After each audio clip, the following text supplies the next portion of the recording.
First of all, we see an extraordinary success story, and we see the remarkable achievements that Prime Minister Modi has achieved, moved forward under his watch, and materially, positively affected so many Indian lives. We also see a relationship between our countries that is in a new place, at a new level.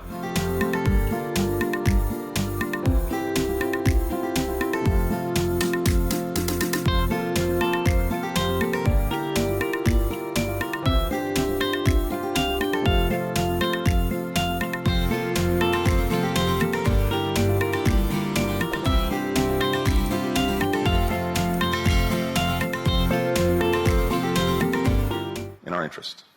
Secretary, I consider myself a raging Indiophile. And one reason is that India always struck me as a miracle. 1.4 billion people speaking over 100 languages, having free and fair elections, generation after generation. If India were like Syria today, I mean, the whole world would be different. And President Modi, I think, has been impressive in his achievements in building infrastructure, and India's economy is really taking off, I think, to a whole new degree. But I do worry about the kind of runaway Hindu nationalism sometime, draining India of its incredible example of pluralism. How do you see it? So I think we see two things. First of all, we see an extraordinary success story, and we see the remarkable achievements that Prime Minister Modi has achieved, moved forward under his watch, that have materially benefited and materially positively affected so many Indian lives. We also see a relationship between our countries that is in a new place, at a new level.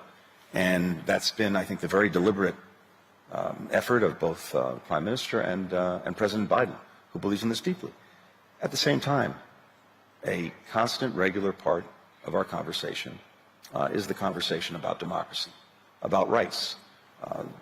President took office wanting to make sure that we put back into our foreign policy these fundamental concerns about democracy, about human rights. And we've done that. We do it in different ways, in different places.